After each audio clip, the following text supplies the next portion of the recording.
Linh tiêu thế là tua lúi yêu cha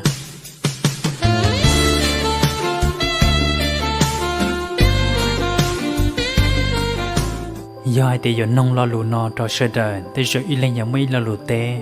tới giờ cái lên nhà té thì dù nhẹ thế giờ gì thế là tua lúi yêu cha cái lên của nhà té thì tụi nên ngoài yêu lú thế là tua lúi yêu cha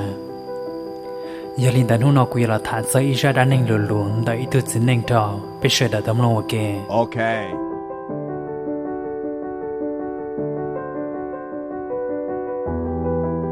Mấy thứ gì nên nửa lúc rồi nhớ rồi giả tao xia để xin nó tao tôi cần đợi nhớ trò hồn trong lúc xưa thằng nó cần đợi ta là nên thế là tao ua hậu lửa nhớ trò hồn trong lúc xưa thằng nó chẳng ua hậu lửa đợi nếu cô tao thả thì tao bói tu lòng gòn đợi cô dạy cho nên ua nửa nhẹ thế nửa lúc cần gọi lì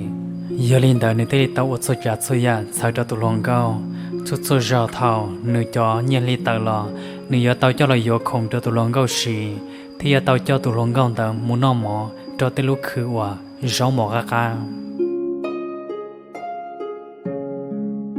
lúc sau tao nún thao mùa lì lòng gà cho kể luôn cú rong rủ toa giờ linh đã thấy ô tô tụi chính nên được sai tiệt rồi non chỉ ở tụi chính gà thiên chỉ tụi bọn nhỏ giờ lúc dùng một tay chỉ là giờ linh đã ô tô tụi chính nên nó rong sang lì tụi chính nên nào thấy tao hại cho nên nhà hại tiệt rồi nó của tao chỉ tụi lòng gạo thế tao mới tụi lòng gạo là mình thấy tôi nên ở của nhà hàng thế nửa lúc của anh lì giờ lên đã tới chỗ của em ba yêu à nữa chuyện đây tòn đây nào lên nhà thì là hai đứa tụi chính anh nào hai tia rong xe và con chỉ tôi nên ở con lúa thế con nhà là tiệt sĩ ở trong sai trả có trâu đa tụi chính anh nào thì là tao té cho nửa nhà hai tia giờ hai tia này giờ đa cho nên đa phụ thảo số là tụi sĩ lúc là tao lúc lì nào là cuốn tranh tao hai tia nếu như ở chỉ đa của là lúc sờ hông một tàu đầu lì ở trong cái chỗ kề lu bí mùa tay mình tua tụi lòng gạo tàu lòng xia mua đôi tụi lòng đầu chia giờ linh đã tụt xin anh thấy tàu hai đầu tụi lòng gạo hai tia giờ vì cha của tụi cho cha cho nhà xài đôi ư cho kề lu sư ở đây cha nó có chồng mua đôi tụi chia thia tụi lòng gạo thấy tế đầu tụt xin anh nào hai tia tại vì nó ư tụi chỉ tao xí vào giờ cô ya thả lên từ lò cô yên thả tàu lúc sờ thầu tụt xin anh nó nên tụi lòng gạo hai lì nó trong nửa ở trong nửa mau lúc sang lì tụi chính anh thấy tao hại cho tụi lòng gạo hai tia cúi nhiều chỉ cho con một trò lưỡi tụi thiệt quỳnh cho chỉ tao co vì cái xí lúc xưa hà lo nền đen tao lúc đi là gia đình đã chạy trong đi chả là cúi lúc con một cái tay ít gì tụi lòng gạo thấy hại cho tụi chính anh hai tia chủ yếu có u tàu nhân đó cho kẻ lũ à chỉ tao chạy ít cho kẻ rong lon đã cúi li giờ cái u rong đó cúi là cúi chỉ u rong đó co là cúi cho kẻ lũ nửa chỉ rong đi ta lo là nửa chỉ mua đi ta lo là giờ hai tiền nó có cho chị tao lò cúi ở sai xe có giờ u nhân đó cho kẻ lũ à chỉ tao chạy ít cho kẻ rong mong đề sau đó tao tư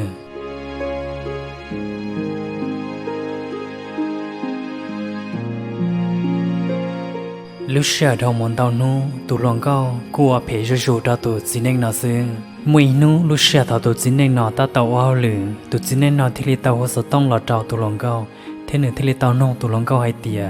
lúc xưa nó có ta tàu ở chia tụ lòng gạo thì tao té tao tụ chính nên nó hai tia cú nhỏ xứ oli chào tụ chính nên thì cho cái nông gì hai tia từ ta sưu lại có bắt tao nó sưu à thì sưu nó chả chạy có pla tụi lòng gạo thì tết tao tụi chính này hai tia cú chỉ tao nó sưu ta sợ hai tia cú chỉ tao nó lò cái chỉ sao sai cho cú nhìn chưa lấy trả lấy lo mà thảo lúc xưa tụi lòng gạo hai lên để ta chê tụi lòng gạo sợ mua lúc sợ tông to là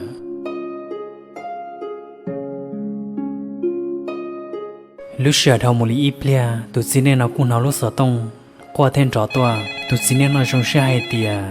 chỉ ya tụi lòng gạo trò cá hồ toa giờ lên tại tụi chính này thì tao mua lúc sợ tông cho lò sai ô đi chợ họ bỏ nửa nửa luôn bề chửi nhớ đầu lúc sợ tông nửa nửa thì hai trò tụi chính này nó hai tia có ra chi là lúc sợ nó tụi chính này nó thì tao té cho nửa nửa hai tia của ta tao wow lử nửa nửa thì trò cá nó hai tia lúc sợ nó thì ta show lại có bắt tao show nó show để show nó chả chạy cọp la tụi chính này thì tao té cho nửa nửa hai tia của chỉ tao nó ít bia mà đi nó linh nửa thì tao trò cá hành gì cho tụi chính này nó hai tia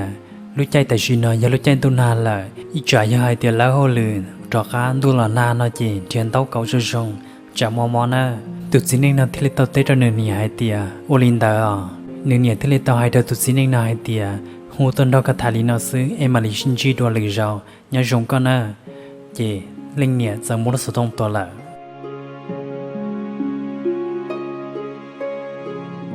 nhớ đầu lúc xưa hành đại tụi xin nên thì lò rào xa hay tiệt u lý cha tụi nên ngồiอยู่luอยู่sao sao nữa u lý cha nữa chỉ còn dễ saoอยู่เลยnữa chỉ sao saoอยู่nữa chỉ luอยู่เลย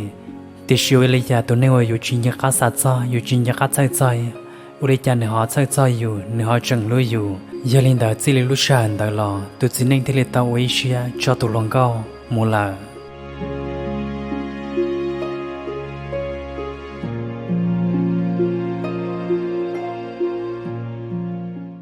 trong bây giờ ta nói ra, cho kể luôn đại tụ chính nên nó, giờ thì giờ mới cho lọ thả, mà nếu xí lúc xí hàng để hình lì,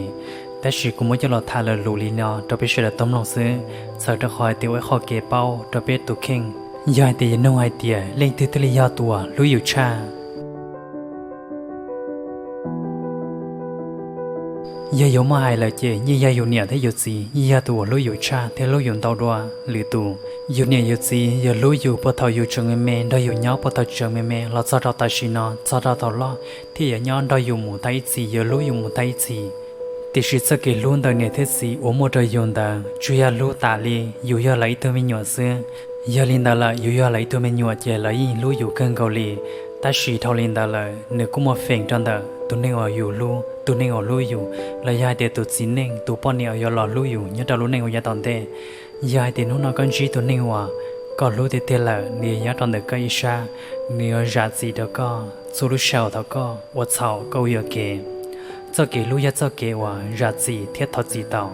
tụi nên hòa lúc có tiền nhiều chủ tôi nhìn sai, số số nhà hòa câu sau là nhiều chủ đã có giá trị đó có, giống như là con nhiều, sai thì con nhiều giá trị đó có, con nhiều giá trị có là. Sau đó các con ấy đã khai ra gì đó có vì cái do con ấy tự tu con ấy tuân giải gia linh ta giải thì có chỉ một lý do là vì sao kể luôn con ấy chủ ra gì tao đó có gia linh ta sao kể luôn đó kêu chính cái là những số linh đó thiệt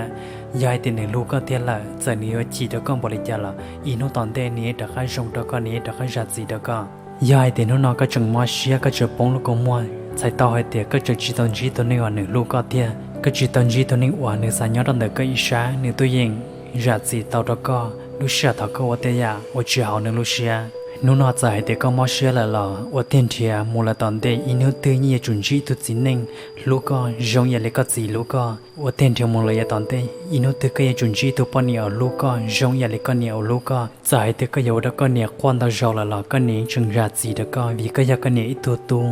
giải thì nó có yếu đó có gì thì bồi trả lại là có gì chừng bự có lúc tao vì cái gì đơn giản giờ liền tại tụi nên ở lúc có giải thì nó có lúc nên cho nhẹ là ní cho xia nhân đó có giải thì nó có ở đây giàu chỉ hậu cho nên lúc xia là nếu như chừng ra gì đó có vì gia nữ giải tụi nên ở lúc có thầu cơ nó giờ xin nhẹ là giải thì mới đây giàu của hai chị giàu mới đây lò của hai chị giàu nhớ trâu nó là thầu ra gì bù được của thia của vật thì chỉ sai thia sẽ đã giờ chỉ sai cho đó của bên mà lại xin chỉ đùa sự đời nhớ dùng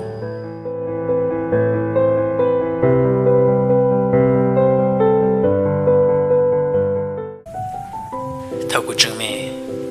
của tao nó của nè hai tia giờ hai tia nó tôi của lo lại của bố sông ra của bố sang mò xe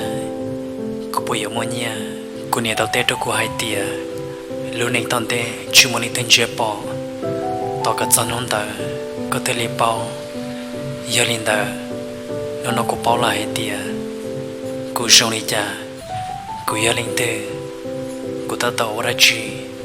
bố mất giờ kỹ rong xia bố mất giờ kỹ khó xia